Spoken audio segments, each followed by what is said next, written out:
RBRTs, welcome back to Ye SS Woody Cooper as we set sails on the seven seas. Yar! Sorry, I had to do it just once. I mean, we're on a pirate ship. How can I not try a pirate accent at least once? It's not any better than Slice, but I don't care.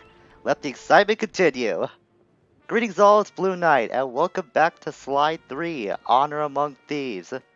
Previously, we ended up fighting another pirate ship. Okay, that's kind of what happened last episode, actually. No, we set off to Dagger Island after leaving Bloodbath Bay when we appropriate a pirate ship. We were able to find Remy Lousteau's diving gear, and now Dimitri is in possession of it, but the fleet was able to stop by and kidnap Penelope, holding her hostage. So now let's turn to a rescue mission, and we'll be starting on that rescue mission today as we set sail to get ourselves prepared to re-enter Bloodbath Bay and face off against Lafui once more. I don't have time to deal with that Golden Retriever captain. I already dealt with that guy once. So after you do defeat a pirate ship, you can either sink it or capture, which is something I did last episode. You'll get a rank for the more coins you accumulate, but it's not for anything special. It's actually just for reputation's sake, which does absolutely nothing. It's just for bragging rights. The real thing we have to do today is go to these three different locations, and the first one we'll be going to is Deep Sea Danger, which is gonna be kind of tough to do since it is, I think, in the southeast of this body of water. So we'll have to be careful about that. I wonder if I can. No, I don't think I'm close enough. Well, I am now. I was trying to engage into like a three-way fight against those two pirate ships. You can encounter multiple pirate ships at once, but if they are using the same mass, then it's gonna be a team battle of sorts. You'll be ganged up. However, if you're able to find multiple ships with different mass, then they will actually end up fighting each other as well as yourself. So be sure to be very careful picking your battles on the high seas. Otherwise, you might get careless and next thing you know, you'll be at the bottom of the ocean. You'll have to sail back from the last save location, which is where we just left off. Looks like that was another golden retriever. I don't have time to deal with that. The other captain you can find on these pirate ships is the Chihuahua enemy as well.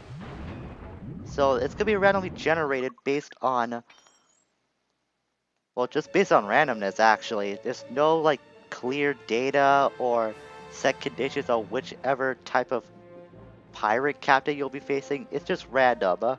The Chihuahua obviously is the easier one to deal with, but if you know what you're doing as a golden retriever, it's not much of a problem to deal with that either.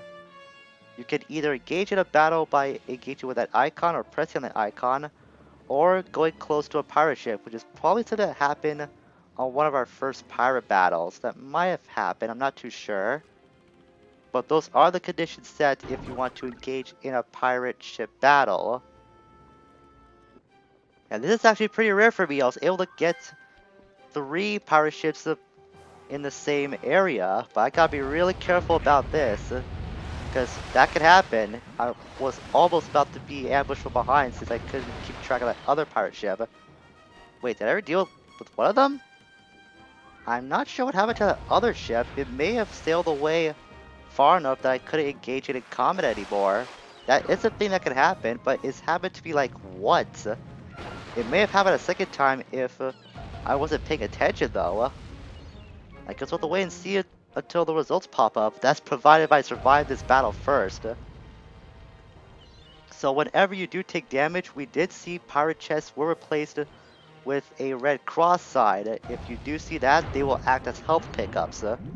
That's how you're able to repair your ship. But if they're not marked with that red cross, then they will give you some loot if you're at full health. That's pretty much all the basics you need to know about these pirate ship battles. They are kind of simple to understand, but they're pretty fun to go through. And this is the method I was talking about if you want to go grind for coins. This is by far the best way you can do that. Whether by sinking or capturing ships, you'll get a lot of loot after you win a pirate battle. Provided you don't sink to the bottom of the ocean first, and don't be careless like me. Oh crap. Where is it? It's on the far side. Oh my goodness, that's gonna waste a lot of energy for sure. I'm pretty sure after this battle, I will make my way over to Deep Sea Danger. I'm not intending to grind on this forever. Just kinda want to show just how fun this could be if you know what you're doing, I'm gonna sink this guy down to the bottom of the ocean, because I don't want to waste any more time in engaging in any combats against a pirate captain. And I'm pretty sure it's a Chihuahua enemy, but it's not that much different from a normal Chihuahua just because it's the captain of a ship. And it looks like all of them were sunk. I guess I sunk one without realizing it. Okay, I'll take it. I'll list all the reputation names you can get right now on screen, because there are a certain number of ships you have to sink. Ah, come on. Okay, this is getting annoying now. At least not with 3 ships instead of 2. As I was saying, there are a certain number of ships you have to sink in order to reach a certain rank. Like I said, it's for bragging rights, but I'll be showing those on screen now in case you are very curious about the total amount you want to reach the highest rank for. I have done it myself in the past like pure fun, and it's nothing more than just, like I said, bragging rights. The real fun lies in the actual pirate ship battles you're going through. I was actually able to grind up to 10,000 coins in total because of me going through these pirate battles over and over. That's the highest amount I've ever reached in terms of cash. So that will go to show just how much dedication you can put into these pirate ship battles, and the rewards will be absolutely massive.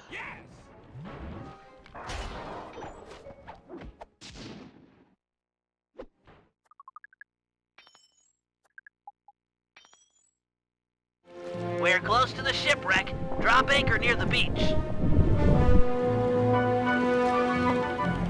Are you all set with your gear? Got the gear, got the macho swimsuit, got more juice than you'll ever know. I'm a hit singer with a bullet! Cool, Daddy-O. How about you take your pimp self down beneath the H2O and get nasty with the scuba? Yo, with bling. Hey man, you can try, but you'll never capture my essential style. It's like smoke, ungrabbable and all over the place. But no matter nothing, come at me with some turtle talk. You got your own flavor. Fine. Your objective is beyond the reef. We're looking for some more of these cannon blast amplification collars. We'll move the boat above the wreck and lower a basket for you to drop them into. Ooh, cool, bro. I'll cop the collars and spice up your basket big time. Solid. Hey, you want some depth optimizers for your scuba mask? It might help you spot sharks.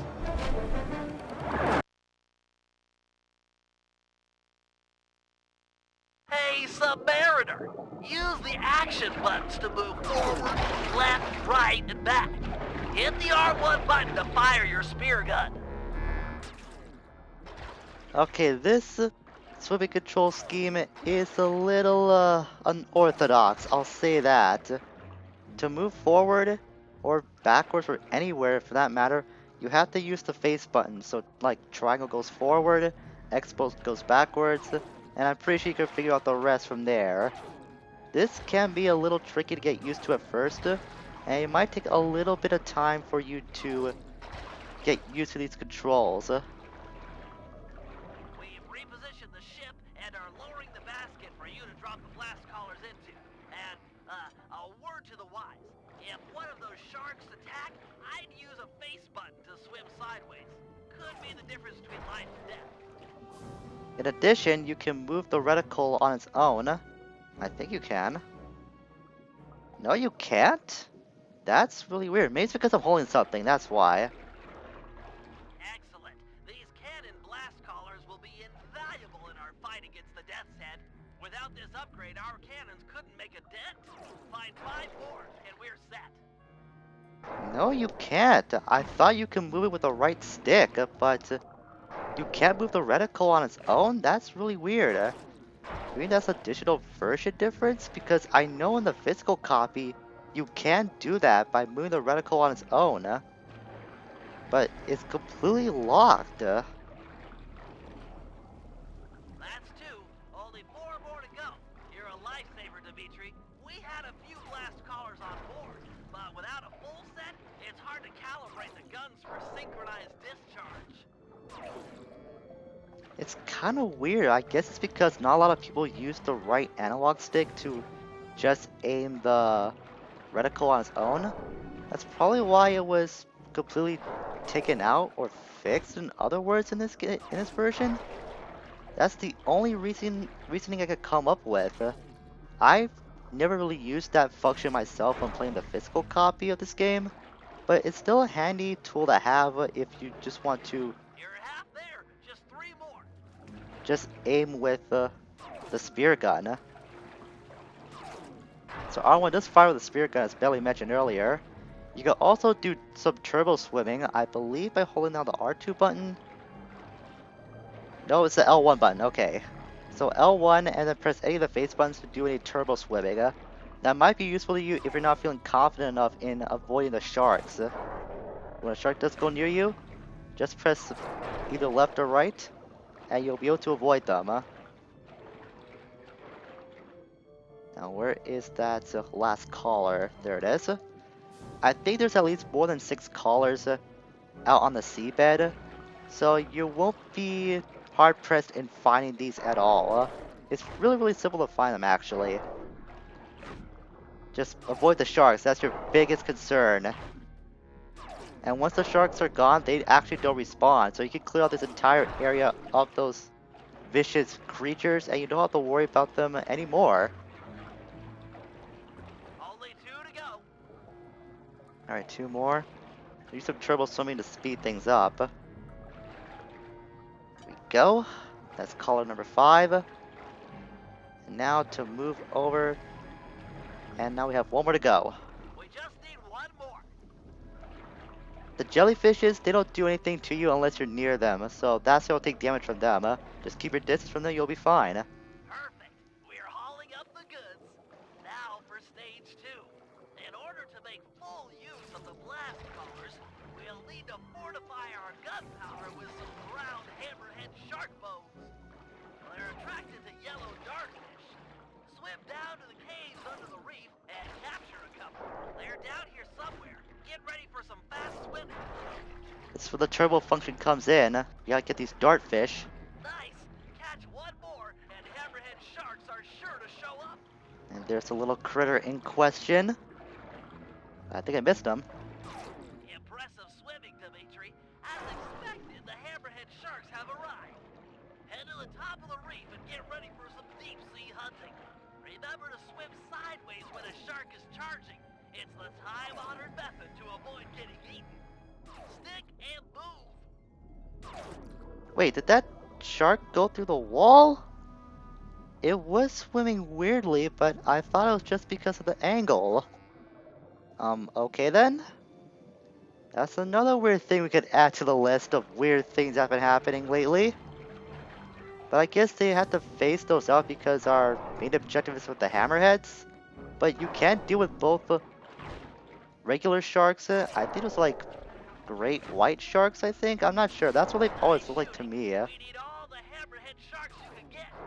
Take your time and play it safe, but if you can, take out all of the hammerhead sharks in the area. So hammerheads, unlike the regular sharks, they take 2 hits to kill with. You will see them wiggle around a little bit, indicating that they have taken a hit if you have left one alone for a while. They will come after you after the first hit though, so be prepared to dodge the moment you do hit a hammerhead shark with your spear gun. I think I was close enough to hit with that shark. And sure enough, after I hit it, it went right after me, despite I was right behind it. But you can see it is wiggling around a little more and swimming a little faster. That'll indicate that the hammerhead shark has taken damage from your gun.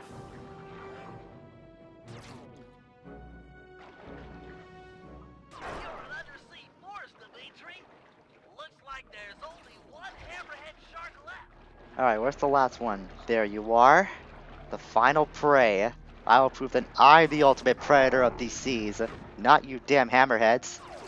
Magnificent, bro. Your method and madness have cold set us up with a fat pirate gat. You're a solid gold all-star on the Team Cooper label. We're ready to go toe-to-toe with the Death's Head. We'll see how smart that Lefouille is with a cannonball in his face. Bentley, just drop the Dimitri lingo. Only Dimitri himself can go at that. You have no chance of standing up to his flavor of speaking. Like you said, you got your own style, just stick with that. So now with our cannons fortified, this will make our cannon power a lot stronger. You can even use this in regular pirate battles. It's not just locked down to your destined battle with the Death's Head back at Bloodbath Bay. These will be advantageous to you going forward in all pirate battles in the future.